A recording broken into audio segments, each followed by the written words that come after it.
I'm okay. It was much more emotional than I thought, and I found it very hard to speak outside the court. The man was enormous. Cliff Richard, who is 84 years old, opens out about everything in his memoir. On the 14th of October in 1940, Cliff Richard was born as Harry Roger Webb in Lucknow, which was located in British India.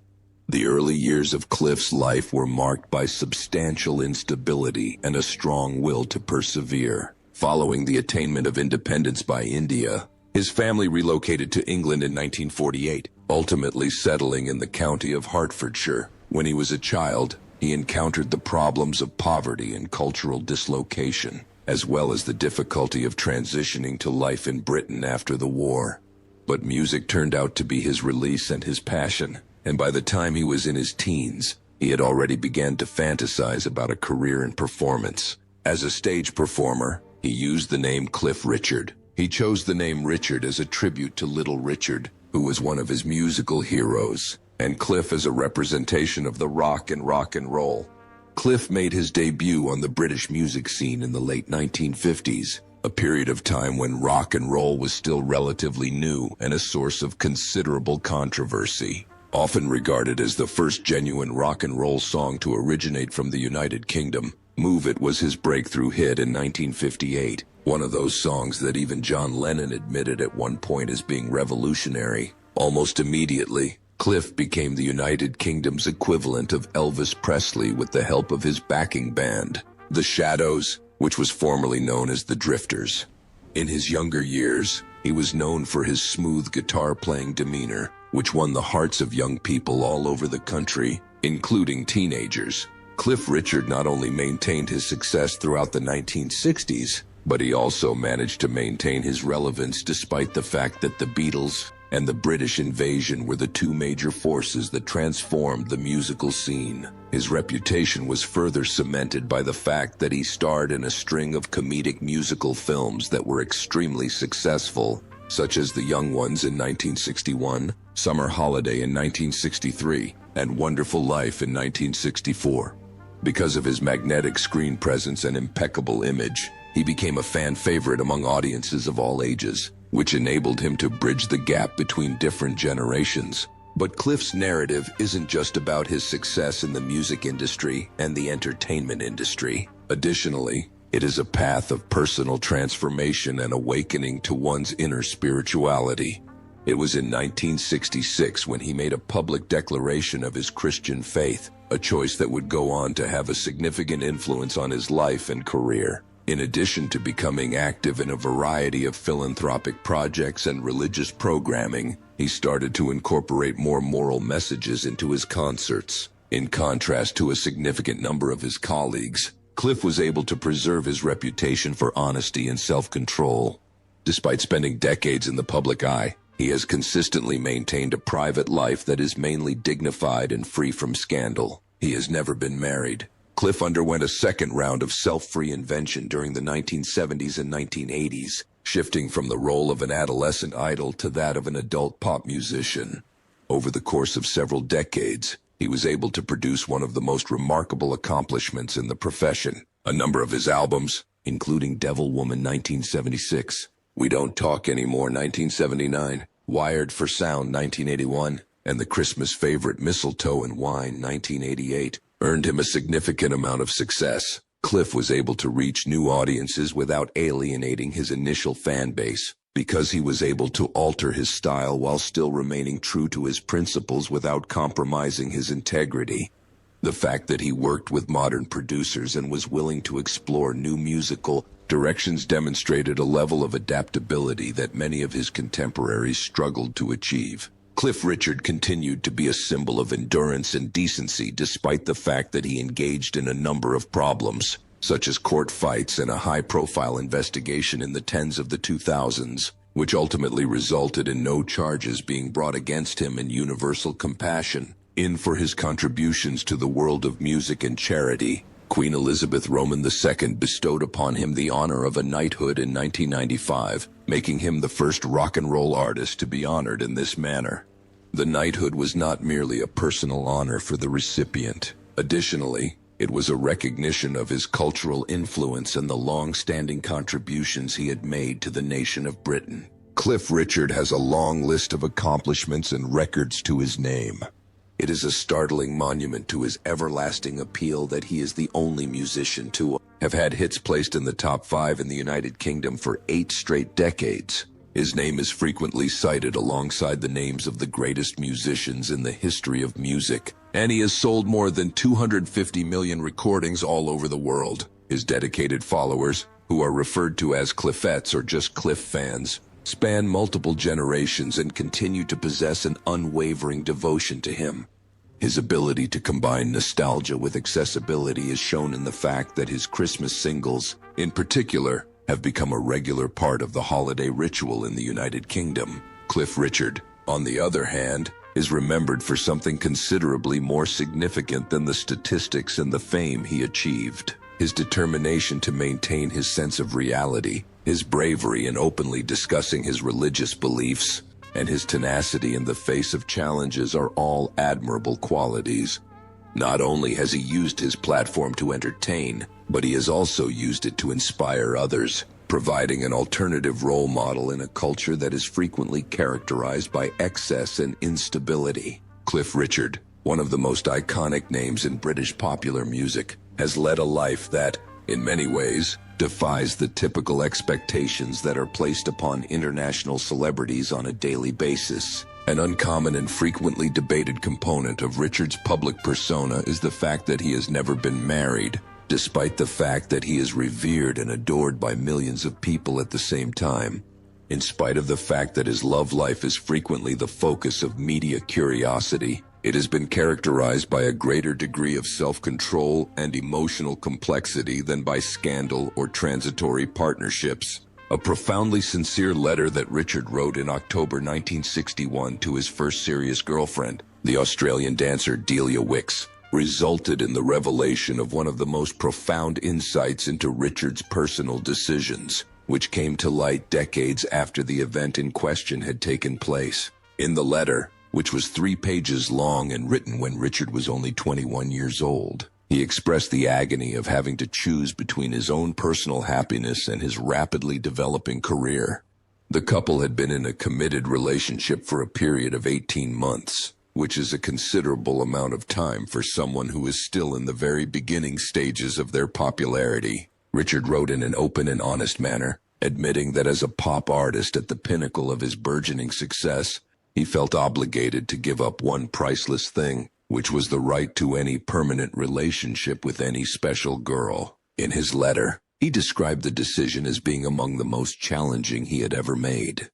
He expressed his hope that it would not be too detrimental to her, but it was evident that he was aware that it would be. He went on to explain that it was inconceivable for him to give up his musical profession, which had become the driving force behind his very identity. In addition, he conveyed a profound sense of duty toward his family by stating that, ever since the unexpected passing of his father, his mother and sisters had grown to rely on him completely. He recognized that the entertainment industry had been ingrained in his DNA, and that he would be completely lost without it. Richard advised Wicks to move on with her life and find happiness with someone who could provide her with the kind of life she deserved. In one of the most heartfelt and altruistic parts of the letter, "Find someone who is free to love you as you deserve to be loved," he stated in his writing, "and someone who is able to marry you." This was a moment of emotional maturity and self-awareness, revealing a young man who was struggling with the conflict between love and responsibility, as well as making a decision that would eventually determine the course of his life. Decades later, when Delia Wicks passed away in 2010 at the age of 71 after a long battle with cancer, her brother Graham disclosed that she had continued to be profoundly impacted by Richard's decision. In addition to describing Richard as a really charming individual, he added that she had been left in utter devastation by the separation, an example of the emotional cost of fame that is frequently hidden from the view of the general public. It was a heartbreak that was quiet but lasted for a long time. In the year that followed his breakup with Wicks, when Richard was 22 years old, he embarked into a brief romantic connection with Una Stubbs, a British actress who is known for her bright personality and widespread popularity. Although she was already well known for her ability and exuberant attitude, Stubbs was quickly becoming a mainstay in the British entertainment industry. Richard's constant yearning for real companionship in the midst of the obstacles of celebrity life was reflected in their relationship, despite the fact that it was only short-lived. With the beginning of his relationship with dancer Jackie Irving in the latter half of the 1960s, Richard's romantic life took yet another significant turn. He fondly recalled that time period, describing Irving as totally gorgeous and recalling how they had previously been inseparable. He also recalled how they had been separated at one point, more than just a passing fling. Their relationship was really serious. The situation was one in which he seemed to be really contemplating getting married. It is likely that the constraints and complications of his public career contributed to the eventual dissolution of this relationship, just as they did with earlier relationships. Later on, Irving tied the knot with the singer and actor Adam Faith, and Richard was once again left to quietly contemplate the possibilities that could have been. Richard's relationship with tennis player Sue Barker, which began in the 1980s, is commonly considered to be the most well-documented and frequently speculated upon romantic relationship of his whole life. Barker, who had previously won the French Open and reached the semifinals of Wimbledon, was at the pinnacle of her athletic career when she got together with Richard in 1982. When she was 25 years old, their romance rapidly captivated the interest of the public, which was driven by a combination of the charm of pop stars and the athletic glamour of the athletes. Richard, who had already established himself as a national icon by that point, traveled to Denmark to watch Barker compete in a tennis event. Shortly after arriving in Denmark, the two were photographed together at Wimbledon, which included them holding hands and snuggling. Fans and tabloids alike speculated about whether or not the perpetual bachelor would finally be ready to settle down after seeing the photographs, which caused a frenzy in the media outlets. During an interview that took place in 1983, Richard was candid about the potential of getting married to Barker.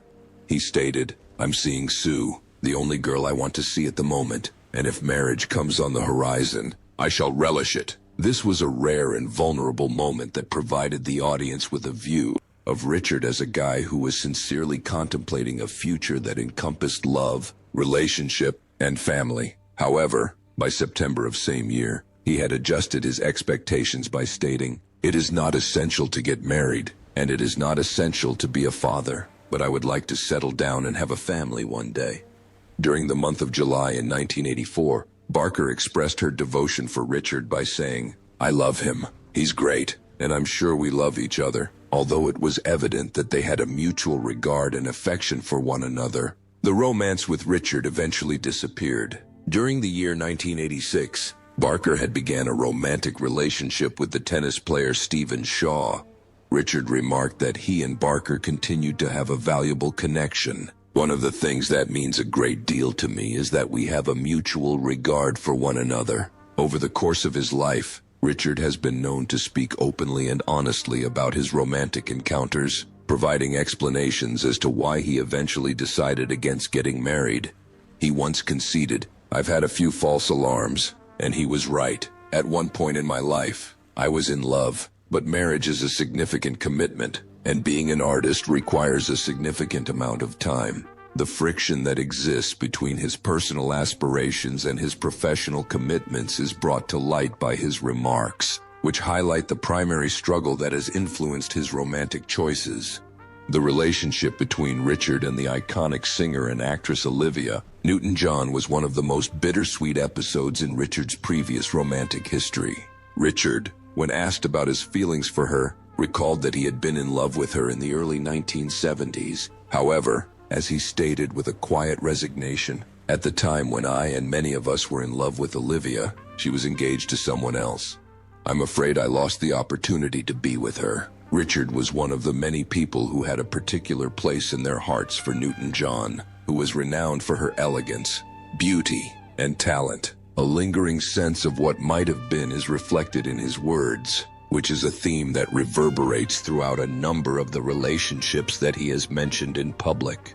At the age of 84, Sir Cliff Richard, the enduring icon of British pop music, has now made the decision to open up the pages of his life in the most honest and unfiltered way possible. Not only does Richard review his extraordinary 7-decade career in his most recent biography, titled A Head Full of Music and Memories, but he also talks about long-guarded personal insights, memories of stardom, and intimate experiences involving some of the most iconic personalities in the history of music. In a chapter in which he focuses on the sheer cultural significance of the Beatles, and more specifically, on his own affection for Paul McCartney, he makes a disclosure that is one of the most shocking and noteworthy revelations. It is not merely a comment on Paul McCartney's fame that Cliff makes when he says, "He was massive." This is a declaration that reverberates with profound respect on a professional level, appreciation on a competitive level, and psychological weight. Richard, who was already a well-known figure in the United Kingdom by the time the Beatles rose to fame in the early 1960s, explains how the debut of Paul McCartney and the entire explosion of the Beatles transformed the landscape of the music industry virtually overnight. For Cliff, who had dominated the British charts in the 1950s with singles such as Move It and Living Doll, the Beatles presented him with a challenge as well as a revelation. He acknowledges that Paul's artistry, charm, and compositional genius were revolutionary, even to an already established celebrity like himself. He says that Paul's talent was undeniable and revolutionary. The moment when Cliff first heard Love Me Do on the radio is described in great detail throughout the book. Cliff does not shy away from describing the event. He recalls being struck by its freshness and genuineness, and he had an immediate feeling that the Beatles, and Paul in particular, were bringing in something that was completely new.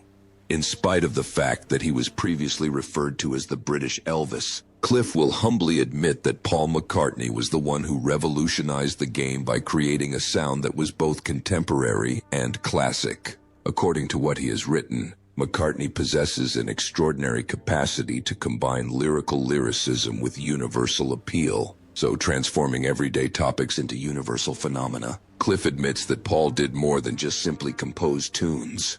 His composition served as the soundtrack to our life and our childhood. In spite of the fact that there were occasional disagreements between pre-Beatles giants like Cliff and the new wave that the Beatles represented, Richard believes that there was never any genuine competition between them. Rather, there was simply mutual respect.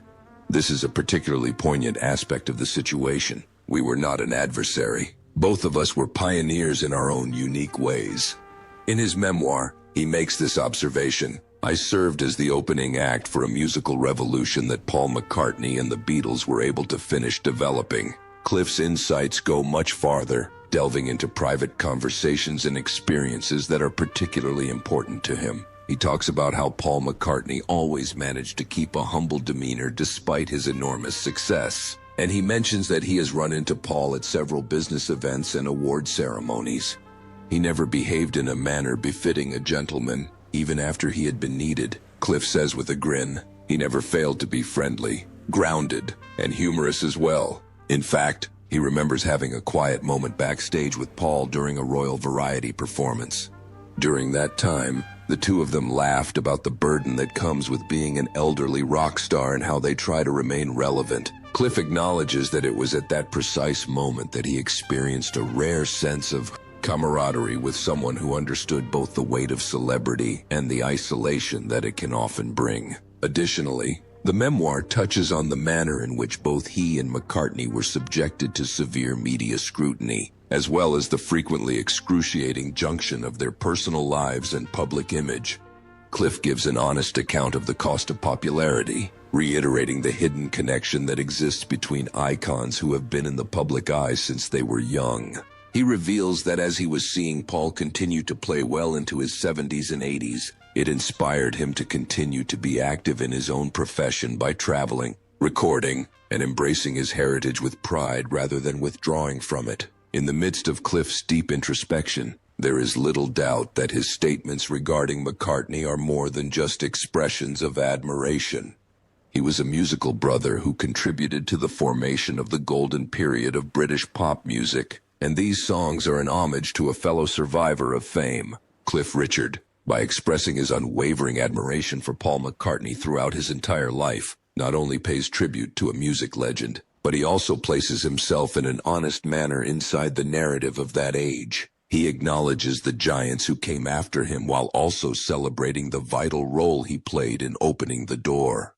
Cliff Richard, who is already in his 9th decade, has written a memoir that is more than just a tell-all. It is a demonstration of the enduring power of talent, the strength of friendship, and the intricate mosaic that is the history of music. His musings on Paul McCartney provide a unique glimpse into the mutual adoration that exists between two of the most cherished musicians in Britain.